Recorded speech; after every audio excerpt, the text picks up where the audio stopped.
I really liked Beauty and the Beast Christmas, but I can understand why it's not rated very highly. It is definitely an acquired taste, but also I feel like it made one not so great decision and one really, really terrible decision. The terrible decision is a spoiler, so I'll discuss that in a moment with a spoiler warning. I won't spoil anything else beyond that, as I do recommend the film if it sounds like your kind of film, but it's definitely not going to be for everybody.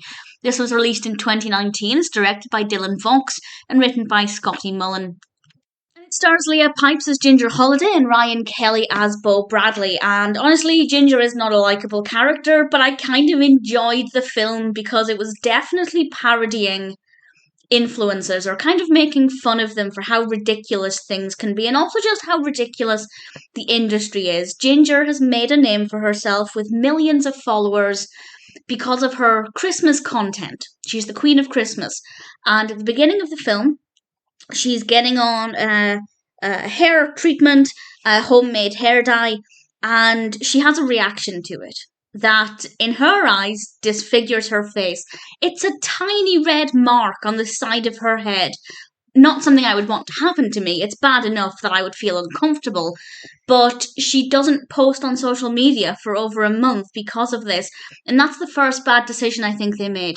If they were going to do a film about an individual with attention in the media who feels bad about her appearance, they should have actually made her genuinely disfigured. I know that sounds like a horrible thing to say, but what I mean is it shouldn't just be a tiny little thing that she could have covered up with her hair.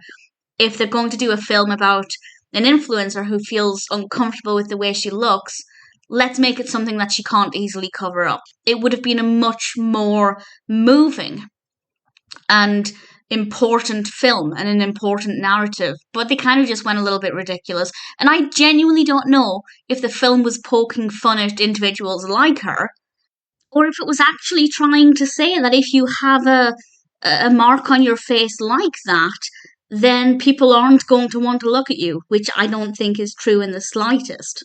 They chose to take a direction that I do think is poking fun at influencers, and they fabricated a relationship.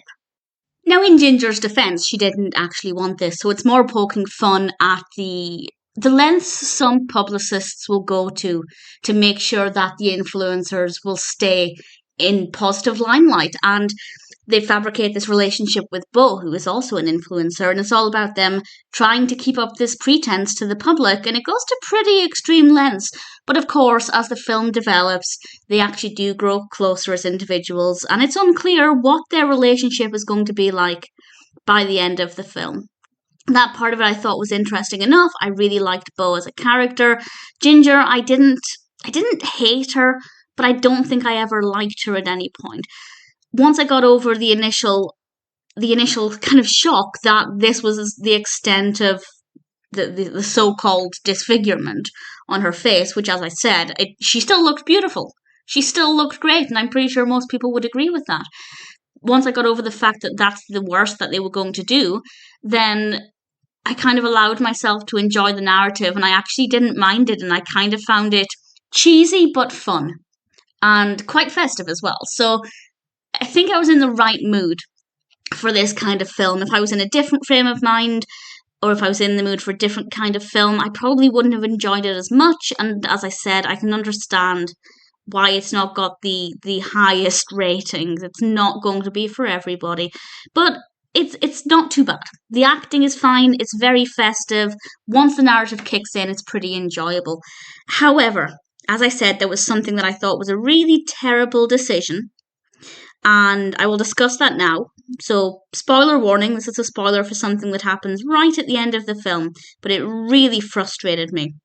At the end of the film, this disfigurement on her face, this burn that she was worried would be a permanent scar, heals. It's gone.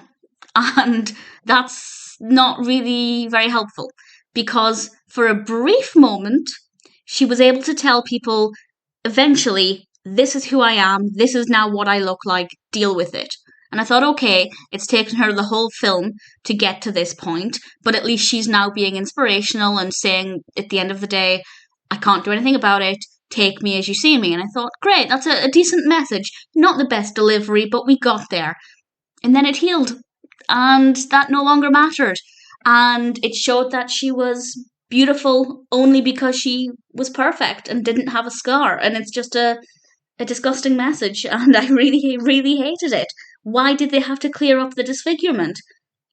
It's like she fell in love and got all of the attention that her publicist wanted her to get, and the scar healed, and life is once again perfect for Ginger. Why couldn't she fall in love with somebody who loved her for who she was? I mean, he did, but somebody who loved her for who she was, and then there was no need for the scar to heal. That could just be who she was now, what she looked like. She came to terms with it, so why get rid of it? Why? What's the point of that in the film? What message does that deliver other than to help give her a perfect ending? We're going to get rid of the scar. But you could have a perfect ending while keeping the scar or the burn or whatever you want to call it. It was a disgusting decision that gave the exact incorrect message. It was the exact opposite of the message the film should have delivered. And honestly, I kind of hated the film for doing that. But the rest of it was fun for the wrong reasons, I think. But at the end of the day, whatever reason I enjoyed it for, that's good enough for me. So it's not going to be for everybody. It's not even going to be for me, depending on what mood I'm in. But thankfully, I just watched it when I was in the mood for this kind of film, and it generally worked well.